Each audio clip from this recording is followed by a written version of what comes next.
We are going to start off with the Aspen updates in an instant to learn more about what's coming in 2204. So I'm going to pass it to Mark. All right, thanks, Morgan. Let me share. All right, so we've got quite a bit done this time, another full release. So we'll just kind of go through some of the highlights again. So point out a couple of key things here. So we've got a new offline mode for people that are doing migrations or for things being upgraded, like your ILS being upgraded and you don't want people to log in for a little bit. So in system variables, you'll be able to see down here towards the bottom, there is catalog offline or online. By default, it's going to be online. There's two additional options you can choose. You can say it is offline with no login allowed, or it is offline, you can log in and e-content should still be available. So depending on how you're validating that e-content and stuff, you can choose to allow people to continue to check things out. And then you can display a message that gets plastered all over the Aspen site. If you are truly offline and you can't log in, let us know and we will be able to activate that for you. But just wanted to let people know that that was an option. So we also did, we're going to talk about Lita a little later. Jordan's going to actually demo that part for us. Just wanted to mention for our API users, people who have their own custom apps or people that want to do a little extra integration, we've got some new API updates specifically for the list API. So being able to add and delete and edit lists, all of that good stuff. There was a lot around Evergreen this time. So our very first Evergreen library is now 100% live. So very exciting to have a brand new ILS all integrated. Hoopla, we have a couple of updates to go over there. So under Hoopla settings,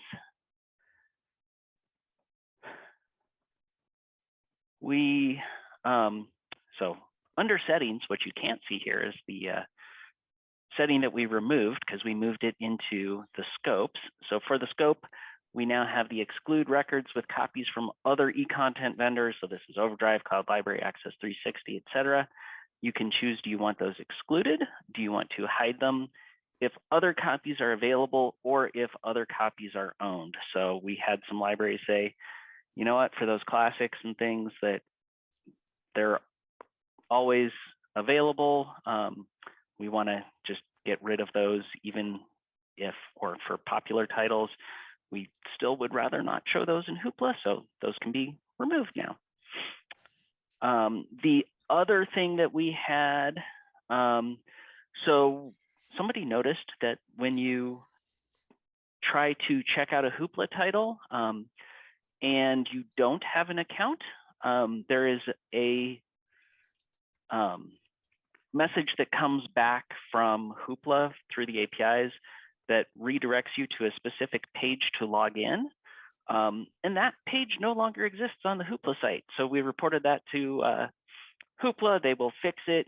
In the meantime, though, that message is translatable if you want to send them someplace else. So hopefully Hoopla will fix that quickly, but if not, we wanted to make sure that you could translate that message.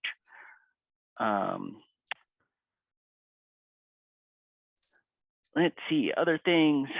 So lots of little things. So under Koha updates, we added a couple of new things. So you can now make certain sections read only. So we've always in Koha been able to control what sections display through Koha settings, but there's not a way to say like, we want date of birth to be visible, but not editable. So we added some new settings and also started respecting some old settings. So there's if patrons are allowed to update their address, if they can update their phone number, if you deselect those, but they are active in Koha, they will just become read only. So So feel free to update those. I'm going to come back real quick to libcal. Let's see, side loads, a couple of things. People that are doing a lot of side loading, just they've seen it, but there were some permission issues. So if you created a side load, you would have to let us know, or we had ways to detect it as well. We had to fix the permissions. Those are all correct by default now. So you should be able to create a new side load and just start uploading files. And then also uploading zip files should work as well. So that's all set. So please test that out and enjoy uploading those. The other thing, so we've talked a couple of times in this meeting about the bad words list, and people wanting to say, hey, some of those bad words aren't really that bad. So can we show those? So we took people's requests to say, hey, these bad words weren't that bad. So now it's a really bad word list. We also gave you the tools to edit that on your own. So what's bad in one area might not be bad in another, or vice versa.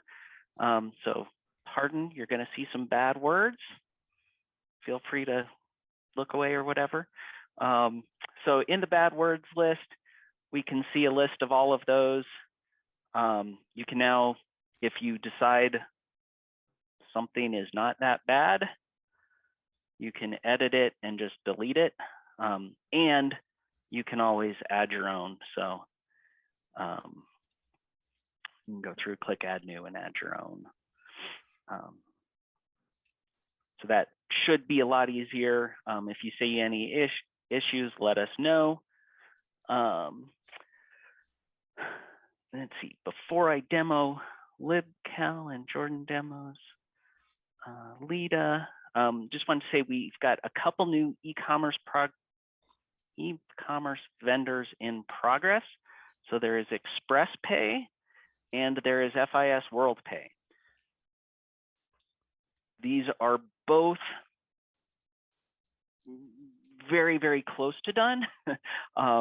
So we are ready to begin actual testing with the libraries. We are looking at a couple of little things. So I would say, if you have an FIS or an Express Pay account and want to work with us on testing those integrations, especially if you have a test server set up, we can work on getting those tested, make sure that all of the accounts are set up properly to handle the payments, both on the e-commerce vendor side as well as our side. Make sure that there's nothing different, just like ILS's, each e-commerce vendor is a little bit different, and sometimes we have to do things a little differently. So if you are somebody that has one of those accounts, let us know. We will work with you. We already have several people that we're working with on testing those now. But all right, so let's take a look at libcal. So I'm going to show Arlington's test site. We've got their integration all hooked up. So we're able to now do a search for taxes. And this works a lot like the library market library calendar one. So it's just another option. So we can now see, hey, we've got events and explore more. So we can see, oh, we've got a free tax preparation assistance. And we get all of the information on that. We get the images that are uploaded in libcal. We get the categories. You can view that on libcal if you want. So all set up so that it's nice and easy for patrons to use. All of these links work well too, so you don't have to actually go over to libcal. So you can click on that, get straight there. From those search results as well, you can click on events, see all of the upcoming tax preparation assistance. There is also a calendar, so you can see all of the upcoming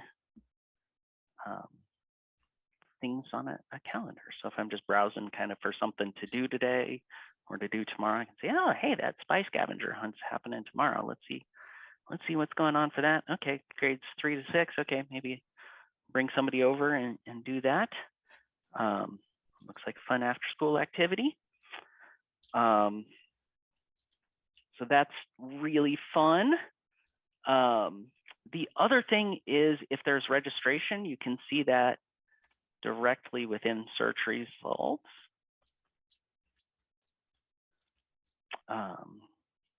So here we've got citizenship, and we can tell that registration is required. So I'm going to go, well, let's see, I think maybe next Wednesday is a good day. So you can click on register, and that'll take you into being able to register. So we just wanted to clearly call out the differences. LibCal can be set up for multiple libraries. So if you are part of a consortia and there's 5 different libraries that subscribe to LibCal, each of those can have their own LibCal, and the other libraries don't have to see that. If for some reason you did want to see all 5 different libraries calendars all merged into one, you could. But I'm not sure that you'd want to.